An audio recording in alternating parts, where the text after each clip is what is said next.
Hello, welcome to One Place in Conversation podcast. Today we're talking about International Day of Persons with Disabilities. And this is the first time I'm joined in person by three amazing guests. I'm joined by Vimla. Hello. Vimla.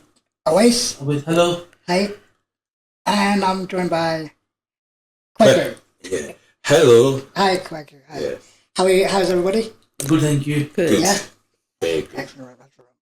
Hello, I'm Vimla. I'm somebody who has invisible disabilities. Are not visible, and a number of them. So I come from two different sides of everything. I am Owais. I'm visually impaired, no sight at all. Welcome, and stopping by One Place. My name is Kweku. I have a learning disability. Yeah, and I work for One Place East. And I'm Saifur. I work at One Place East, and I'm a manual wheelchair user. So, let's start. So, International Day of Persons with Disabilities. What is it, and what does it mean to you? Well, Who wants to personally, I'll definitely start on this one because I have no. It's not. I understand disabilities, and I'm learning about disabilities. But this is one of the first times I'm actually hearing about International Day of Person with Disabilities. So it'd be interesting to find out and discuss it with everybody. The Disability Day of Disabled People, it means a lot to me. It's like, my understanding is like a celebration of all the achievement, the hard work, the barriers, challenges what people face with a disability, and the difficulties, how you kind of adapt, have a fulfilling life, of all of the success and the obstacles that someone with a disability have to overcome on a daily basis. Yeah. Disability there for people with learning, people with disability. What it means for me is the fact that you're here and you are given a chance to do the things you want to do in life, and you and basically it is you're here to enjoy life like everyone else. Well, International Day of Persons with Disabilities is celebrated every year on the 3rd of December and aims to promote the rights and well-being of people with disabilities. It raises awareness of the situation of people with disabilities in all aspects of life, mobilizes support for dignity and support for people with disabilities, identify and address discrimination, marginalization, exclusion, and inaccessibility, and it shows commitment to promoting inclusivity and equality for disabled people. So, the theme this year is, to summarize the theme, it's supporting and recognizing the leadership of disabled people to create a future where everyone is included, right? And there's this also coincides with Disability History Month. So, if I'm understanding it right, as I'm not learning this, so it'd be good for me to learn as well as putting. So, how has awareness of disability issues, in your opinions, changed over the years? Well, for me, it had changed for my purposes. For me, because the way people talk to you, and the way they listen to you now. Like I remember back in many years ago, it was very hard for people to get people to listen to you, and the fact that you'll be sitting in the job center and telling them what you want to do for your career, and they kind of telling you need to go work in a supermarket because that's what is safer for you. Yeah, it was where I went into supporting employment, and I met a nice guy called Brian, nice guy, and he said to me that what do you want to do for your career for the next 20 years, next 10 years? The reason why he said that to all of us is because he was on TV that the changes of the benefit system is changing, and so that's one of the things he wants us to do is have a career going. There's a case if they do change the benefit system, you got money coming in your pocket. So in your thing, it was something that was basically he was forward thinking, ahead of the times for what have you. But like for Owais, how was it for you? For me, it was completely different because someone with a vision impairment who has no sight at all. In the beginning, obviously, I lost my sight at early childhood, so I had to kind of learn everything. I thought in the beginning that my life was going to be over. I wouldn't be able to do anything. But obviously, I had went through lots of obstacles, challenges, barriers. Like I thought someone with the vision impairment can't do anything, but I didn't let that stop me. I still kind of carried on over time, obviously. Like not in one go, but in stages.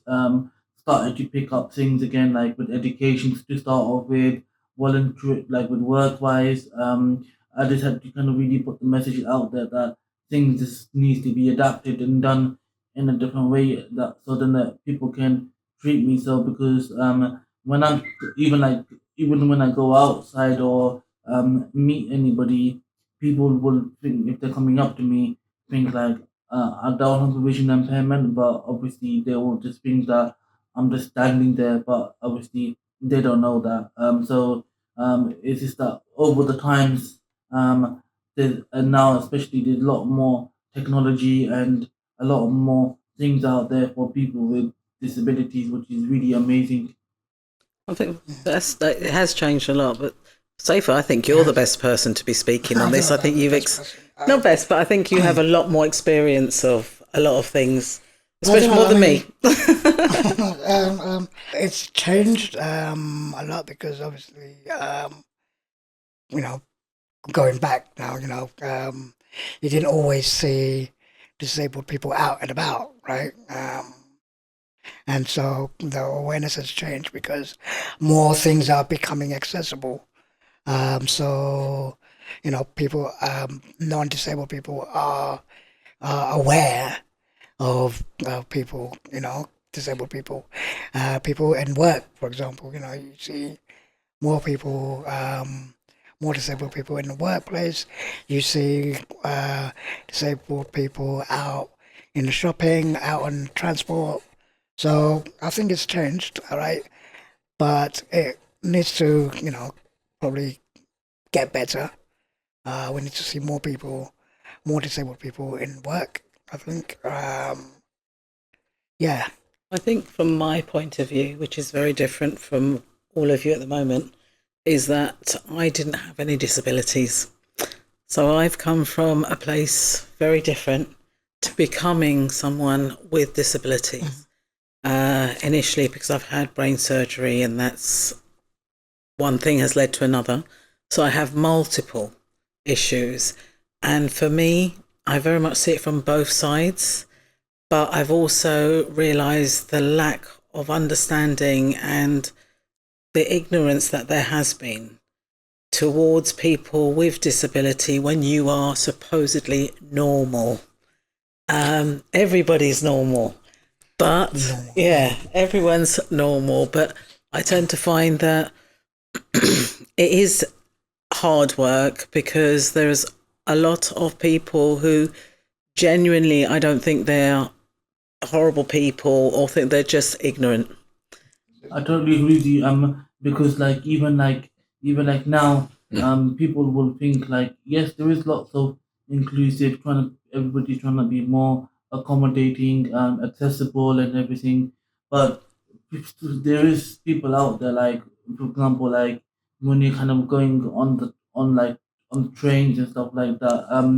Some of the staff members can be very accommodating and come on board and be accessible, and then someone because if they think like you're capable, then some people just like leave you alone and do things. So if you need help, you should like really get, people shouldn't kind of push you or kind of force you or to kind of pull you to say that let me help you. You should feel, you should ask for help if you need it yourself.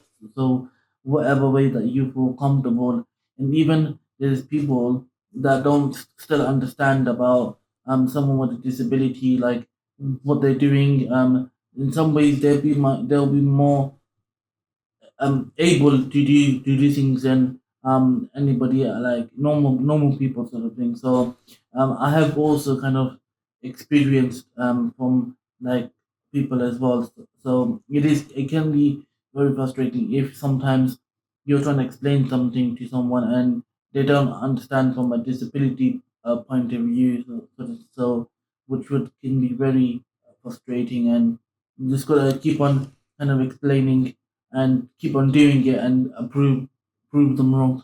But doesn't that actually work out both ways? I think so. Do you think so? I think Do you so. think so? I Works think both so. ways? Yeah, I think it works both ways. Like in the situation where I was coming from, yeah, like people used to look at me, yeah, and though I had a learning disability, sometimes they do used to think that, yeah, why he's standing there next to one of the staff, yeah, he's listening to other people's business. I used to think, why are they thinking like that? Because they're not when two people talking, I could be standing there, talking to my friends. Suddenly they will come over to me and ask me to go over there. I used to think, well, why are you saying that to me? Yeah, and one of my friends said to me is it's because, yeah, they know you got a learning disability, but I think they're fair that when it could be private information, they might not want you to know too much information, so they might think that you might tell everyone. We know you're not going to tell everyone, they used to say to me, Kweku, but we know you understand how to keep things private, but some staff they still think some service users don't understand how to keep things private.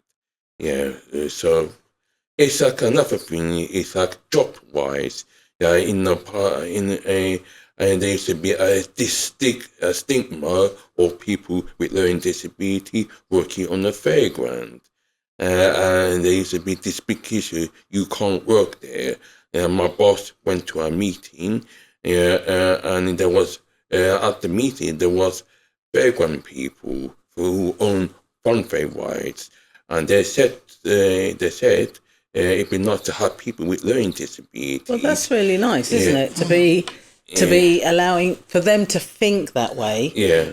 For them to actually consider that, which I don't think they would have before, would And they? even like even like now sort of thing, like if you kind of go through like a job application and if you see, sometimes you'll even get shortlisted for interviews, sometimes you won't, but employers and organizations would kind of, if they had a choice, and this has happened to me, that because I have a disability, they didn't take me on because they wanted someone who didn't have a disability. They thought he was more capable of doing the job role more better. But even that wasn't the case. Everybody said to me that you're so great, like you're so good at your job and everything. You're always whatever we expect from you. You kind of give a good quality of your work, and everything that you give is very high standard, and you kind of really take it very serious and everything. But then because I was working with like another team member, they were really like lacking and stuff like that. And then because we both applied for the extension, so we both had interviews. But then end of the day, because of those one, because of the location, because they thought I wouldn't be able to kind of get there on time to the work, to the office and stuff like that. And even that wasn't the case. I was always sort of on time, and because he didn't have a disability, so it was a lot more easier for the organization to kind of explain things to him. Even if it was like any admin or paperwork, it was a lot more easier. They don't need to make any adjustments or any adaptation. So it makes it that, to be honest, I think, like, as I'm meeting Saifur for the we met each other quite recently, Yes, only. and I've been watching you, like what Owais was saying, and I see you. I'm absolutely rubbish with technology, but I can see that you are good. So how do you find? Well, you're better than me. But how do you find that? Is that helping with the accessibility, or has it changed that much for generally for people? Yeah, I think the technology that had changed for people with learning disability. Where I work, for another organisation, and they got me a work phone, and they got this technology where when I go to meetings now, I take my mobile phone, I can press record and it tap it up for you on the computer. So then that way I don't need to tap it up when I come back. But it's very easy to do. It's like when I was working on the fairground, when we had 2 weeks of work experience, I can remember after the 2 weeks of work experience, it shocked the fairground people. And they actually turned around and said to my boss and said, we want to offer them paid work for you guys to do. We was quite shocked. They said to us, it's not going to be every week. It'll be when work is available, so it doesn't mess up your benefits. So I thought that's a nice offer. But then you see, you've got all that, but you're learning that technology. I mean, I'm saying that you're even putting this together, Safer. And how do you find it for you? Easier, more technology? Technology has improved a lot to help,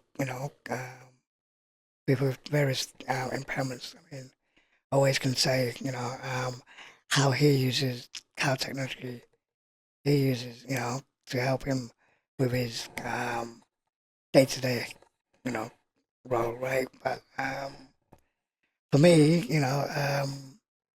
I think technology has come a long way, right?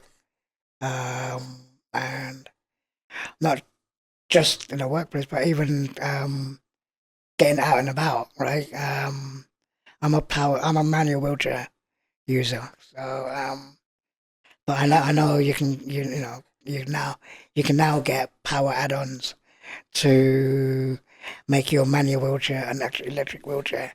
That didn't exist, come 10 years ago, right? So I'm really grateful for the technology because without the technology, wouldn't be able to do my job, or kind of like even be communicating with like uh, friends, families. So and the technology has improved a hell of a lot. Like every day I'm hearing about like new technology. Like you can really be independent traveler, someone for vision impairment. You can kind of, especially with AI as well, is a lot really beneficial. Like you can like use a screen reader for your like on your laptop. This phones that you can use that for visually impaired people, and even like kind of getting your way around like independently. So even like at home, if you like you don't want to be with go if you want to be independent and you don't want to go with like family members or anything like that, which is a really great independency because sometimes you don't want to like rely on family members or other people sort of thing. So and it's really really great. Like technology has improved, and I think it's still improving day by day. Yeah, because I find it, like I said, I come from both sides. So I'm used to kind of just wanting to do something, go and do it. But then because of all the disabilities that I'm now one after another, they're building up. All the things I'm finding, like, the things about the practical things, which I just took for granted. So it's like to go shopping. to get in a car, the transport, the relying on people, all those kind of things. The fact that you can go onto a computer, order your things and have them delivered, that you don't have to carry. And so there is so many things, that simple things. But then the other side of it is, I think there still is a poor accessibility of learning on the terms of someone who is disabled. Yeah. I think that has to be understood and changed on that side. Yeah, absolutely. Yeah. I mean, I'm just waiting for driverless cars to come out, right? You know, as soon as that comes out, I'll be getting one of them if I can afford it, right? Yeah. And I'm waiting for, like, obviously, again, like what they've mentioning, depending on the fee, there is like cars that are gonna be coming from like other parts of the world where you don't need to kind of like drive. You just kind of sit in the car and then it will just like drive you. You just Yeah. need to kind of tell them like where you wanna go, sort of thing. So if that happens, that will be really really amazing and for not just visually impaired, but it'll be good for all disabilities because if someone has like physical mobility, like physical disabilities that they can't use or don't want to use, and then they can just kind of, which would be a lot more easier for everybody involved. It'd be a lot more accessible. I find that the technology here, the technology these days are very good, especially when you take your mobile phone on holiday. Yeah, I remember if you go away on holiday, you have to buy a phone card and ring home. But now you could take your mobile phone with you on holiday. What happens when you don't want to speak to them? Yeah. You just put it on. You just put it on airport mode. But if you think about it, considering what we're all talking about, and this is what Saifur's actually put on, which is exactly a point that we're coming from. I mean, can you imagine what are the key milestones in disability rights history, and what stands out for you in that? I think what stand out for me the fact that like I said, there are more people in the past. There were less people with disability, and you had this tone of you have a learning disability, do not go to work, sort of thing. And I remember being told that, and I told one I said, I'm not gonna have you tell me what to do. If I want to go to work and have a career, I will. Yeah, and I remember the guy looked at me in a weird way, he was very, very not happy the way I said it. But I'm glad I had the career because now I work for one place each. I go to the schools, and do disability awareness training with the school kids. Talk about hate crime and get paid for it. Look how amazing! I think there's everybody who is here is achieving things, and whatever they want to. But it's like if we look at the disability rights of history of what we were not allowed to be able to have, and the things that we fought for, and people have fought for us on those kind of things. And I think like now, people, because obviously of the Disability Act and the disability justice and everything, a lot of more people are trying to be more accessible and welcoming for people with disabilities, and they're trying to be more kind of accommodated because like they know that they're starting to realize that yes, definitely people with a disability can do a job maybe a lot more better, or it's good to kind of get experience to be more sort of diverse, and so it doesn't matter, like just give them an opportunity and then we'll see how they develop. Maybe it would kind of change their life or anything like that. So do you feel kind of like more empowered, or do you feel that you have a place, or do you feel that you still have to stay quiet? I think like now it's more powerful. Like you can have your say. If something's not right, like you can speak up for your rights now than before, because before you just have to really be quiet behind the scenes, let people walk over you. But now, like now, that's not the case. Sort of thing. If something is not being inclusive, or if someone's not being, if they're not adapting what you're comfortable with, or adjusting something that they wish organizations or someone need to do, then you can kind of speak to people and kind of challenge them and kind of really get on the wrong side as well, sort of thing. So, and you shouldn't really feel like upset or emotional or anything like that about it. You should just put on like a brave face, like put your chin up and kind of do something about it, not just let them let not. They've got to be proactive, Yeah, really. yeah. We've got to be proactive. Yeah, I see a lot more people with learning disability got their own flats now. Yeah. And they also got the money what is called direct payment. So when they can choose their own support worker, it down goes the days where if you have a learning disability and if your mum or dad passed away, you'd be sent into supported living straight away or residential home. You're kind of hidden, weren't you? Yeah, you were kind of hidden and you had to obey the rules. You have to be backpacked all the time. But now, then you see people with disabilities got their own flats. They got their own, they got direct payment when you can afford to have, you can employ someone to be your support worker or and you had the right like everyone else. And like I see I see a lot more people with learning disabilities nowadays working on the fairground. Because we were the first people who done the work experience. And we educated the fairground people, so now they employ people with learning disabilities. So you're the pioneers. Yeah. You're the pioneers of what it was. So how wonderful is that? See, I think, don't you find that I don't know, I was working, and I think it tends to happen a lot. I was supporting people with disabilities when I wasn't myself in that position. And I befriended a lot of them. And I found them to be actually kind and open-hearted people from my perspective as a normal so-called person. But then what I really did learn is from them, and now myself being part of that, which I didn't expect to happen, that, and I don't think anybody does, life is life.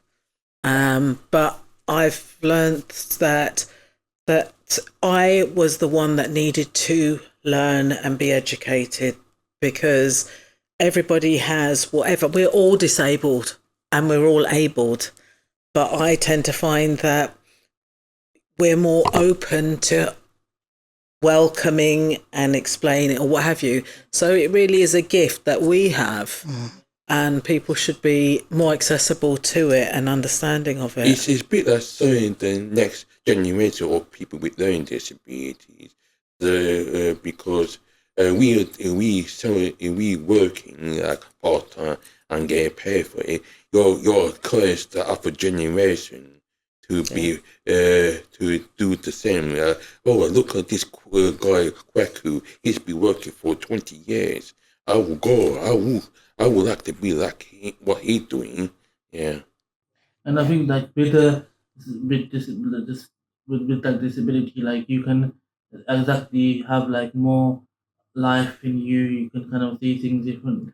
Like even with someone with a disability, you can even have your own organization, so you can kind of create something that you think that is maybe needed, or that you just have a passion about. So kind of from a disability point of view, and kind of you can kind of really set examples to the community, to the world, and to everybody. Like, so just say you can kind of really set examples and really kind of give a good motto out there. Well, one of the good examples, and I think all of us are aware of it, is expert by experience. Yeah. We've all learning. I don't know if we've all been part of it or know of it. I know of it. You know of it, but you know of it. Yeah. Definitely need to do it for the next part of that's the first steps Kweku and I have we're part of a long line of people that have already gone ahead, but also moving forward to educate exactly what you're saying, Owais, of educating and opening people to different visions of what we need in order to be included, because we seem to be fighting to be included, but they don't mean it. They don't mean it or what have you, but I suppose that's one of the things of hoping that how media as well will eventually change, and with the technologies and things that we have. Do you feel like even with these podcasts that you're arranging, Saifur, with the podcasts that you're doing, I think that's a big deal. What I mean, for the accessibility for everybody to understand and learn. Yeah. And talking about this, talking about media, like you said, for me, I don't think we see enough of disabled people in the media, right? And I think that's where media needs to improve a lot more, right? Just a question, when's the last time you saw a TV advert that's had a disabled person in it? The last time I saw a TV advert when it was advertised Olympics in 2012. Yeah, Well, look, the only one I saw was first glasses, Specsavers. But then I don't see that as it's a positive for them, but not necessarily a positive for a person with disability, because it was like everything's just coming to you. But we got to also remember, obviously, not every disability is visible. So we don't know that, right? Well, I don't know that. Generally speaking, we don't see a lot. Well, I'm one of them. Yeah. I'm one of them. Well, there you go. I'm one of them. I'm one of them because everybody sees me. The disabilities are very hidden disabilities, so it can be very hard to kind of tell and to judge as well, sort of thing. So, well, Owais, I'm one of those. I've just met you. We've just met each other. We communicated, and I hadn't met Owais and he hasn't met me, but we just spoke. And we've just respected each other and just taken each other straight forward, as we all have done. And it's just a shame that, let's hope that, I don't know, in my opinion. I'm sure in time. Yeah, I think in time people will get that understand the message that to respect one another and treat people like equal. Yeah, I remember people always coming to me and they always said to me, you do a very good job what you're doing because you're breaking the barriers. Definitely. Yeah. You're going up there and you're getting paid for it. Yeah, and that's a big achievement. And I remember when I went for an interview about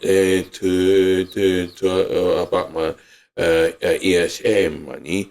And when I told the interviewer what I was doing, I was working, she was quite shocked because the first thing she said is, with people who got like you, who are working, who are getting paid, they're not sitting on their backside. Sort of it. She wasn't said that in a rude way, but she was quite pleased to see someone who actually is working part-time and getting paid, not just working. Okay, they're working voluntarily, but you see a lot more people who are with disability who are working and getting paid, and that's what the job centre wants to see, is people who got a career and you got money coming in your pockets. Yeah. And there is, this might be very rarely that someone like with a disability like me, I really enjoy the job that I do, having an own organization, coming to one places. Nobody would would think would want to kind of go to work, or like they don't really look forward to work. It's kind of a hassle for them. They don't really enjoy their job or anything like that. But someone who has a disability and if you're serving the disabled community or helping to break down barriers and obstacles, that's really amazing. So you should kind of really look forward to your job, and you're giving back to someone, and also you're kind of getting like awards, so you feel happy as well that if you help someone, like they will kind of pass on the message to you. So it's not gonna just like stop. It's gonna like spread widely, one to another, to another to another. So that way, with people can be a lot more able and be more inclusive and adaptable than just being isolated. So, with that in mind, just a thought. If you want to promote this, as in a media side, who would you choose? A writer, an artist, or anything that you would like or feel that would inspire and be able to pass your messages and inspire other people to understand and support? What on the one show? Yeah, Okay. it'd be a good idea to present her. Yeah, because she's in a wheelchair and she's like a sensor. But would that inspire you? What makes it that you can't do it? So who would you want to be? Who's inspiring you to want to be that? I would kind of maybe approach either someone with like a disability person, so then they know what it is, or trying to kind of um get like kind of trying to reach out to like a celebrities or someone that just from someone from the general public, so then they can just imagine like what someone with disabled person kind of goes through, so then they can kind of get a bit of a like a demonstration and experience for themselves. So is there any celebrity, artist, actor, or anybody like that, inspire you, that Uh, you're inspired by?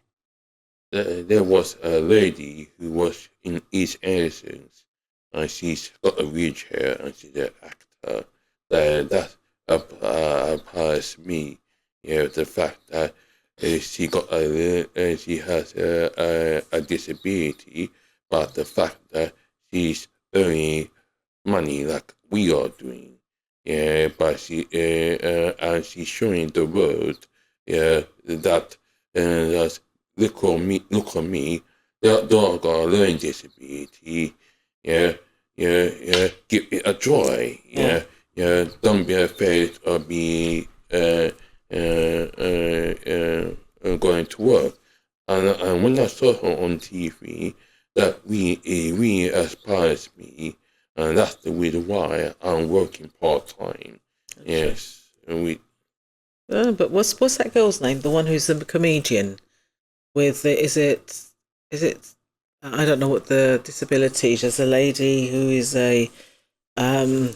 We had a comedian come over on the weekend for one of the for the disability, but Festival, for the for the festival. festival, and then she's a quite well known comedian. I've forgotten her name right now. No, I'm not sure. Yeah. I'm talking about, Yes, I'm but not sure. how amazing is she? That is the one that inspires yes. me Yeah. because I think she expresses everything Hmm. to me and breaks so many barriers. Yeah. She's amazing. She is, isn't she? So that's for me. For you? For me, I think Stephen Hawkins inspired me. Yeah. I've watched his, the film so many times. And yeah, just the way how he coped and how he got on with life and then used his brains to, you know, it was just great. He's someone that I look up to. Just because we all may have various disabilities, Yeah. it doesn't mean we don't have brain capacity. Nah. Yeah, and also it's because we've got learning disabilities, social disabilities. It does not mean that we stand there listen to other people's business. Yeah, we're not like that.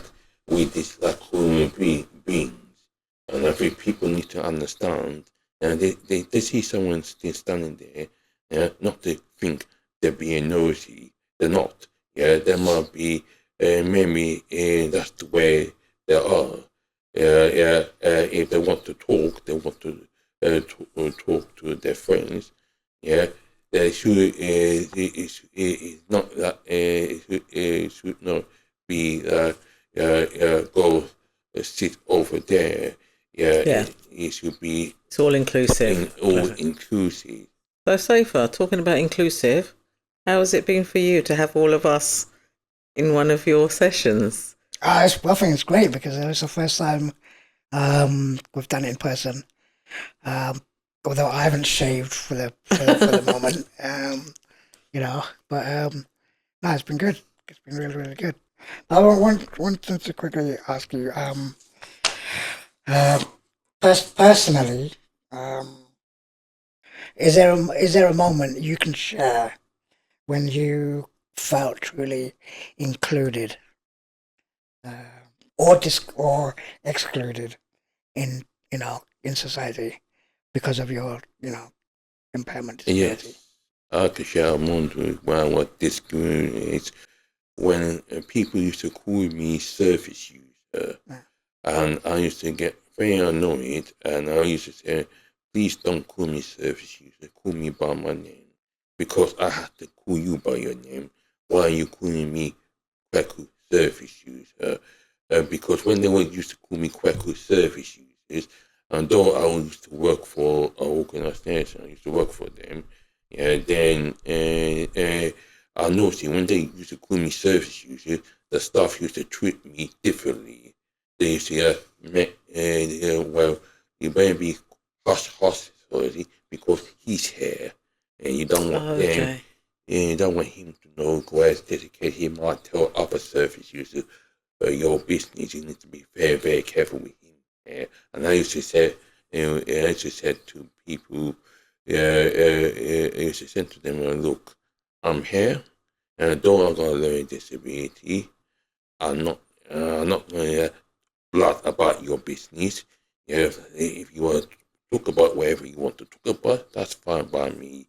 But at the end of the day, please treat me with dignity and respect. And I remember they all went up in the air with that, and the next day, I was treated with dignity, with respect. Yeah, but I put my foot down. Well, for me, it's a bit of a mixture because when I went to college, I did have a support worker with me, but the college that I went to, they thought the course that I started on is going to be really good and really accessible, and they thought I was going to feel really inclusive, and it was going to be really adaptable. But halfway through, they didn't realize my support worker and me. Both realized, we both had a conversation between ourselves and said that this course is not right for me. It's going to be very difficult. It's not sort of inclusive. It's not adaptable. There's lots of pictures and like images and stuff like that. That's not good for someone who has a vision impairment. So halfway through that year, I had to kind of step out of that course. It did take me a bit of time. I did obviously get pushed back, so I kind of had to really explain it to everybody, that to the teachers, to the people in charge, to kind of transfer me over and stuff like that. But then at that time, for a week or two, I had, like, for quite a while, I wasn't coming to the college because before things, it took a bit of a while for everything to get into transferred place, over yeah. and be put in place. But they did it though in the end, did they? Yeah, they did. Because me and my support worker, we kind of we spoke up, sort of thing. But if we hadn't spoken up, then nothing would have been done about it. For me, I've probably quite recent actually. Couple of years. Last year, yeah, it was last year. When I went to Brazil with 15 other people, all able-bodied. So I was the only disabled person that went in on this group. Um, and I went because I do, I do a course. I'm learning language, so there's 15 of us that went, and one of the tasks was one of the tasks was that uh, you know going up a mountain, you know, from one end to the other, and as soon as I saw what that was one of the tasks, I'm like, there's no hell way that I can be able to do that, right? So there's a couple of people, and the leader, the teachers, they're like, oh yeah, you can. So they helped me. They actually, I actually they helped me go up on the mountain, walk from one end to the other, and yeah, I mean, I How felt, amazing. How I felt amazing. included. Yeah, it was really, really, yeah. You conquered. I conquered the mountain. mountain. I conquered the mountain. I remember one time. Yeah. So that was I remember one. I felt, yeah. I remember one time when I went to many years ago. I went to school and we had to went on a adventure there, and we had to do rock climbing, and the rock climbing was on the ground up into the clouds. Wow. And my film was had a very strange look, and the teacher said to me, tutor said to me, "You're next." And I look up the body, I had a pale look of my face, and then I look back and said, "You could do this, you could do this." And I said, yeah, I could do it. I remember look at myself. I said, yeah, I wish I had not said yes to it. Did you do it? I had to do it because they were looking at me and saying, "Yeah, got up the mountain." Yeah. I remember this teacher never got on me. She gave me a dirty look at me, and I thought, they looking down on me. I don't like heights. I do like heights, but not at high at that. Yeah, I was. So it's a big achievement. It was a big achievement. Yeah, but when I got down there, I said to my friends, "Yeah, I ain't doing that again." All right. So I mean, we could go on forever talking, right?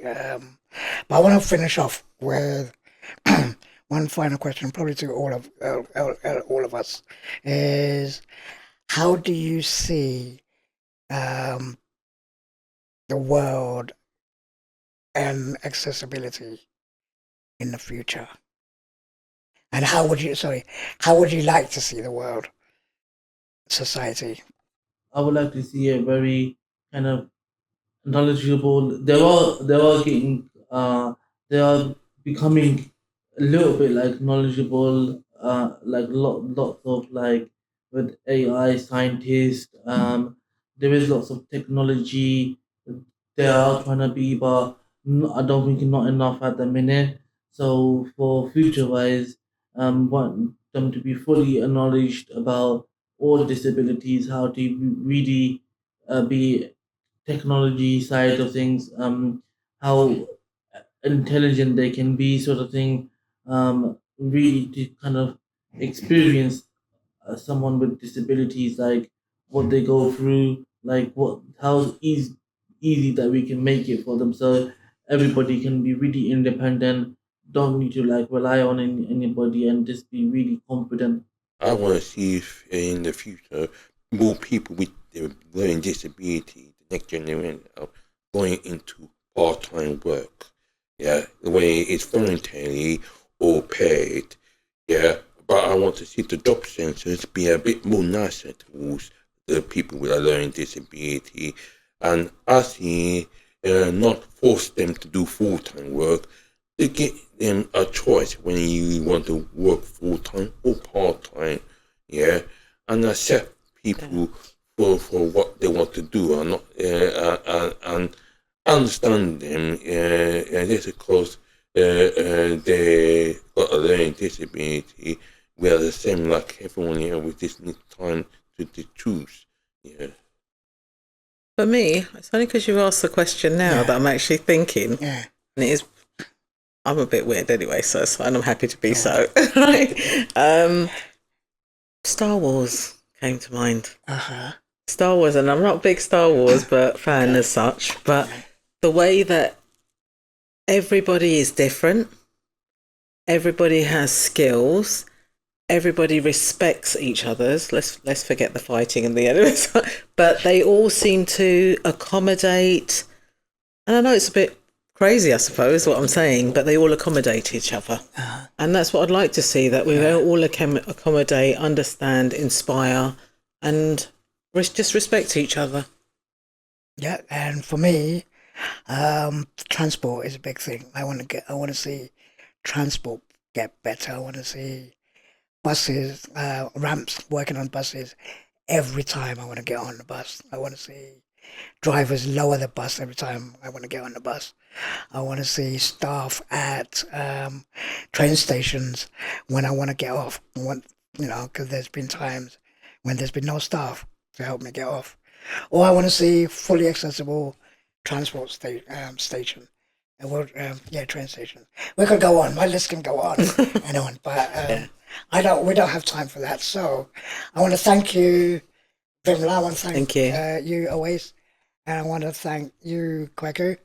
I've been Saifur Valli, and this has been your One Place in Conversation podcast for International Day of Persons with Disabilities. And I'll see you on the next one.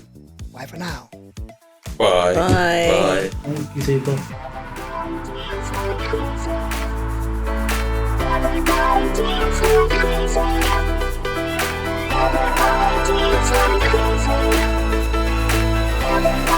Everybody